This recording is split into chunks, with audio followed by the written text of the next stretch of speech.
As I mentioned early in the chapter 18 is the most complex, most difficult to understand. But I make an attempt. Today we are looking at verses 18 and 19. It talks first about the triputi, the instigator of the action. What instigate action? Remember, we have been talking about actions. The awareness, consciousness, who I am, common sense, and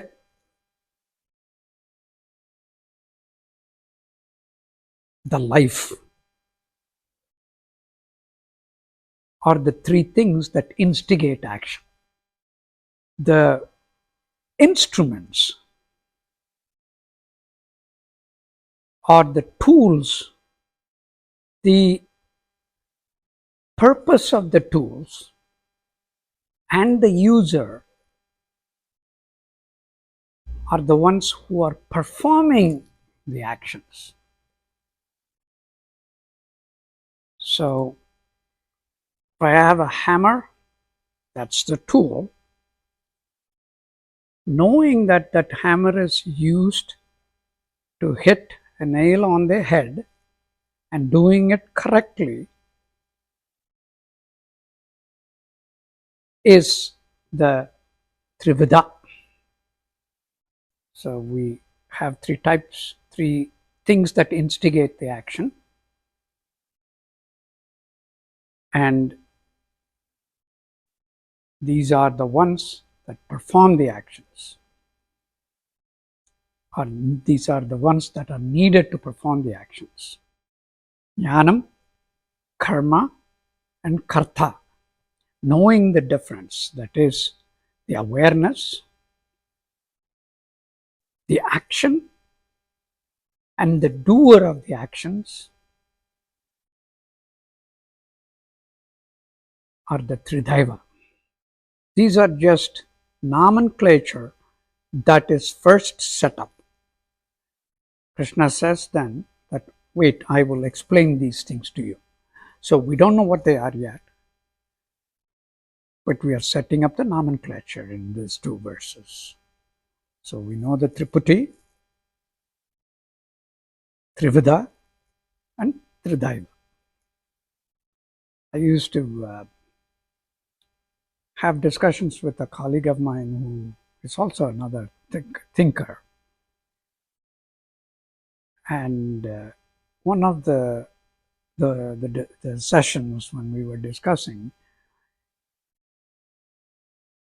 in some context I said, humans are the same as nature. We are part of nature.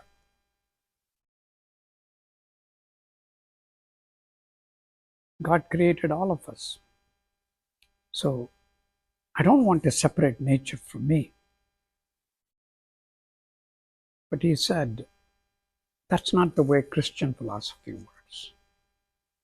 Humans were made different from nature, and we are given the duty or task of taking dominion over that nature. We must control the nature.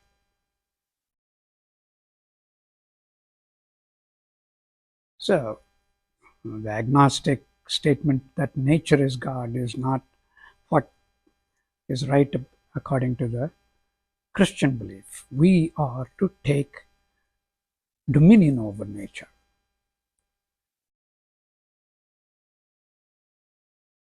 I would argue about that. Then I read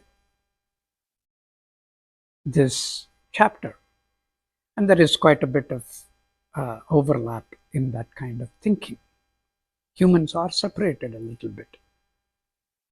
Even scientists would tell you that we have that prefrontal cortex right behind our forehead that sort of doesn't exist in animals or any of the other beings, which is responsible for consciousness, awareness, logic, reasoning, and so on and so forth. The right brain, left brain, that is there in most of them. So don't play chess all the time, or don't do all uh, painting all the time. Balance between the two. That's there. But then there is an addition to it. This triune brain, we have this ability to reason, which does not exist in any other part of living things in the nature. Therefore, perhaps we are different from nature. We are also evolving in the nature as part of it, but then we are separating ourselves a little bit more. We are the only ones who can alter nature. We have proven it quite abundantly, time and again. So that awareness and knowing that I am the one who is performing the action, understanding the tools, uses of them, and I am the one who is going to perform the actions using those tools, all these awareness is paramount to being responsible in how I do it. So just acting without thinking about the long-term effects or any repercussions or any ramifications is more like a being that does not have that ability. So that's where we are heading in this chapter, I believe. And that's my understanding of verses 18 and 19.